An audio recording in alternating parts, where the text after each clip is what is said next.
नमस्कार दोस्तों। आज जो आप स्क्रीन पे बकरी देख रहे हैं, इसको एक छोटी सी बीमारी हुई थी जिसे हम अडर अडीमा बोलते हैं। यानी बच्चा देने के बाद अक्सर थनों में बहुत ही ज़्यादा सूजन आ जाती है। अगर हम नीडल प्रिक करते हैं तो उसमें से पानी आता है। ये एक मामूली तकलीफ़ हम मानते हैं। क्योंकि जो ही हम नीडल प्रिक करके पानी निकालते हैं और कुछ जो एंटीबायोटिक या जो एनाल्जेसिक इंजेक्शन है या फ्रूसेमाइड वगैरह लगाते हैं तो वो ठीक हो जाता है। लेकिन यहाँ पर देखिए ऐसा क्यों हुआ।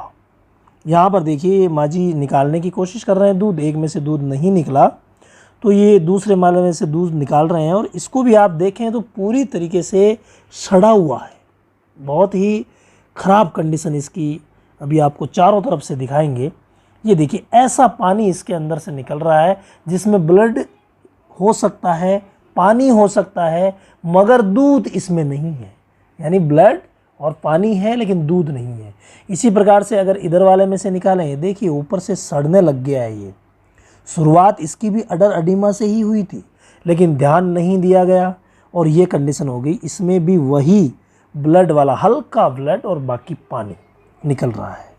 ये दोनों तरफ से ऐसी कंडीशन हो रखी है।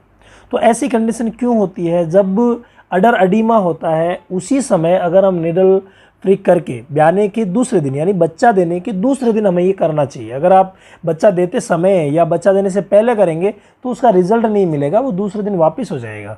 तो बच्चा देने के दूसरे दिन इस बकरी को बच्चा दिए हुए 8 दिन हो गए आज, लेकिन इन्होंने क्या किया कि इन्होंने ध्यान नहीं दिया। इन्होंने सोचा कि भाई यूँ ही है और ये ठीक हो जाएगी। तो बच्चा देने के दूसरे दिन अगर प्रिक करके, निडल से प्रिक करके हम निकाल दें और निश्चित एंटीबायोटिक लगा दें, जो कि हमने अलग वीडियो में बताया था, जो वीडियो में डिस्क्रिप्शन में डाल दूंगा टॉप पे, आप ज़रूर देख लेना।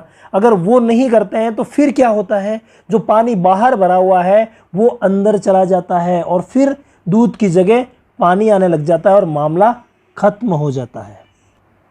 अब इस अवस्था में इसका कोई इलाज नहीं है। अगर हम प्रयास भी करें तो इसको ठीक नहीं कर पाएंगे, क्योंकि चारों तरफ से देखिए कहीं से काला होने लग गया है तो कहीं से लाल, पहले लाल होता है उसके बाद काला होता है, तो उस दूसरी तरफ काला सा हो गया है। तो इसका मतलब ये यहाँ से नीचे गिर सकता है, इतना खतरनाक हो सकता है।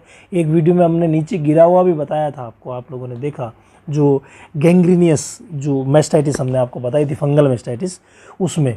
तो इस प्रकार से अगर शुरू में इलाज कर दिया जाए और अच्छा इलाज हो जाए तो एकदम से ठीक हो जाते हैं। बाकी बाद में सिर्फ घाव का इलाज करना है। अब इस बकरी का क्या करेंगे? देखिए काला हो गया है, खिरने वाला है, तो सिर्फ घाव का ही इलाज करेंगे, बाकी इसका ईश्वर ही मालिक है।